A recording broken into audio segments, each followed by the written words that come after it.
জন্য মিনিটের তার একটা মন্তব্য ছিল, এবার তারা আমাদের টপ 5 লিডার্স, তাদেরকে তো দল শোকজ করেছে কেন, এটা একটা এক্সাম্পল সেট করার ব্যাপার। কবে ছাত্রলীগের কার সাথে ছবি পাওয়া যাচ্ছে তিনি হলে থাকতেন বলে, এবং তার জুলাইয়ের ভূমিকাটাকে অস্বীকার করে ওইটাকে যখন প্রমিনেন্ট করবেন তখন তো আপনার এটা আসবে। তুষারের কাছে আপনি জানতে আপনারা নিন্দা করেন না বা না, এটা একদমই ঠিক না। আমরা ধরেন মুক্তিযুদ্ধের প্রশ্নে বারবার বলেন তারেক রহমান এটা নিন্দা করেছে, এই মেয়েটার নিন্দা করে একটা কিছু করেছে, বারবার আমরা মুক্তিযুদ্ধের প্রশ্নে আমাদের অভিযোগ, রুমিনও তো উইথড্র করেছে না, রুমিন আপা কোনো তার প্লট বরাদ্দের ওইটা বলছে যে আমি সেটা উইথড্র করেছি এবং ভুল স্বীকার করেছি, বলছেন ভুল স্বীকার করলেই হলো। তো রুমিন দরখাস্ত উইথড্র করলে ভুল স্বীকার করলে হবে না, আর আপনাদের নেত্রী শুধু পোস্ট উইথড্র করলে হলো। আপনারা দলগতভাবে সতর্ক করেছেন যে এই মেয়ে যেটা করেছে দল এটা ওন করে না এবং আমাদের দলের কেউ এটা করবেন না নির্দেশ দেওয়া হচ্ছে, দিয়েছেন আপনার ডেফিনেটলি ওই ইয়ের যে মন্তব্য সেটা তো আমরা তাকে সতর্ক না করলে তো উনি না দলগতভাবে একটা বিবৃতি দেন, একটা সতর্ক বার্তা দেন কর্মীদের জন্য। মিনিটের তার একটা মন্তব্য ছিল, উনি নিজে এটা দলীয় ফোরামে তাকে এটার অনেক ক্ষেত্রে আছে না যে বিএনপিও কিন্তু মৌখিকভাবে সতর্ক করে, তো এটা তো প্রত্যেকটা জিনিসের ইয়ে আছে। আমাদের কক্সবাজারের নেতাদের কথা বললেন, এটা তো তাদের একটা তারাও নিজে পরবর্তীতে বলেছে হ্যাঁ টাইমিং কুড বি মানে অন্য কোনো দিন হইতে পারতো। এবার তারা আমাদের টপ 5 লিডার্স, তাদেরকে তো দল শোকজ করেছে কেন, এটা একটা এক্সাম্পল সেট করার ব্যাপার, এবং তার পরবর্তীতে তারা কিন্তু সেটার উত্তরও দিয়েছেন। এখন রুমিন আপার এটা তো এই যেটা প্লটে এটা উনি ইয়ে করেছেন, এখন এটা কেন আসে, এটা আসতো না তো, উনি তো পরের দিন উইথড্র করেছেন। আসে এই কারণে আপনি যদি হাসনাতের ওই কবে ছাত্রলীগের কার সাথে ছবি পাওয়া যাচ্ছে তিনি হলে থাকতেন বলে, এবং তার জুলাইয়ের ভূমিকাটাকে অস্বীকার করে ওইটাকে যখন প্রমিনেন্ট করবেন তখন তো আপনার এটা আসবে। না দুইটা এক না, তাই না, এটা আসবে। এবং ওই যে স্লোগানের কথা যেটা বলেছেন ভাই, যে স্লোগানের ক্ষেত্রে আমরা এই ধরনের স্লোগানকে কখনো এন্ডোর্স করি না।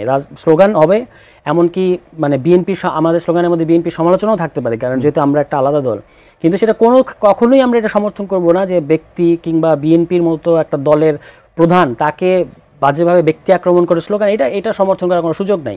এখন আমরা সেটা বিবৃতি দেই নেই কেন, হ্যাঁ সেটা আলাদা প্রশ্ন। আমরা এই যে আমি অন রেকর্ড বলতেছি যেটা আমরা সমর্থন করি না, আপনি আরেকজনকে আমাদের কোনো নেতা বলবে, আপনি যদি তাকে জিজ্ঞেস করেন যে ডু ইউ সাপোর্ট দিস, কেউ বলবে না যে আমরা সাপোর্ট করি। সুতরাং এইটা দিয়ে তো আপনি এখন আরেকটা মেয়ে বলেছে, এটা অনেকে বলে যে তার অনেক দলের নেতাদের এই কথা তারা সমর্থন করে না। হ্যাঁ, তো আমি যে প্রথম অংশে যে আমি যে বললাম এটা কিন্তু আমি বিএনপির ওই নেতাদের সমালোচনা করেছি, আমি কিন্তু বলি নাই যে অ্যাজ ওয়েল বিএনপিটা, যেমন ফজলুর সাহেব আমাদেরকে তো টানা রাজাকারের বাচ্চা বলে গেছেন, তো আমি তো বলি নাই যে এটা বিএনপির অবস্থান, বিএনপি তো শোকজ দিয়ে প্রমাণ করেছে যে এটা বিএনপির অবস্থান না। কিন্তু রুমিন ফারহানা আপার কথাটা আমি আলাদা করে কেন বলেছি, কারণ আমরা তাকে বিএনপির ঊর্ধ্বে এসে আমরা তাকে রেসপেক্ট করি, ঠিক আছে। মানে উনি আমরা যখন 18 সালে বা আওয়ামী লীগ আমরা যখন টক শো, তবে এটা আমি যোগ করি হাসনাতের পরের বিবৃতিটা আমার খুব ভালো লেগেছে, অনেক ম্যাচিউর স্টেটমেন্ট করেছে এবং এটাই পরেও কিন্তু তিনি এটা বলেছেন যে আগের মাথায় অনেক কিছু বলে ফেলতে পারে, কিন্তু পরে যে বিবৃতিটা সে দিল রুমিনকে নিয়ে ভেরি ম্যাচিউরড এবং খুব অ্যাপ্রিশিয়েটিং। রুমিনেরও উচিত ছিল এরকম কিছু করা। হ্যাঁ, আমি তো এটাই বললাম এতক্ষণ যে এটা তো আমরা রুমিন আপার কাছ থেকে আশা করেছি। হাসনাত ভুল করবে, বয়স কম ধরেন, হ্যাঁ, কিন্তু রুমিন আপা তো মানে মোর নুয়ান্সড এবং মোর ম্যাচিউরড একজন পলিটিশিয়ান, তার দিক থেকে তো টক শোতে অন রেকর্ড এসে আপনি ওইখানে ধরেন একটা সিচুয়েশনের মধ্যে ছিলেন কমিশনে, সেখানে আপনি গুন্ডা চাইলে আনতে পারি, এবং আমরা তো দেখেছি, ভিডিও দেখেছি রুমিন আপা কীভাবে আপনি এত টক শোতে উনি মব করেছেন, উনি ওখানে মব সৃষ্টি করলেন, ঠিক আছে। করার পরে উনি বাইরে এসে সাংবাদিকদের উদ্দেশ্যে বললেন, প্রথমে ডাহা মিথ্যা কথা বলেছেন যে উনার উপর আক্রমণ করা হয়েছে, কিন্তু আমরা সেরকম কোনো ভিডিও প্রমাণ দেখি নাই। যা দেখেছি সেটা হচ্ছে উনি আক্রমণাত্মক ছিলেন, উনার লোক আক্রমণাত্মক ছিল। এনিওয়ে, ওইটা আপনি ওখানে একটা সিচুয়েশনে ছিলেন। এবার টক শোতে এসে যখন একটা টক শো না একাধিক টক শোতে আপনি এসে আবার এদেরকে ফকিন্নির বাচ্চা ডাকাতের মতো দেখতে, হুইজ হাসনাত আবদুল্লাহ, আর আপনি যদি বলেন যে হুইজ হাসনাত আবদুল্লাহ, তাহলে কিন্তু অন্যরা প্রশ্ন করে যে হুইজ রুমিন ফারহানা। আপনি আমাকে বলেন যে রুমিন আপার মানে অ্যাচিভমেন্ট কি পলিটিক্সে, হ্যাঁ, এই প্রশ্ন কিন্তু আসবে, আমরা সেই প্রশ্ন তুলতে চাই না।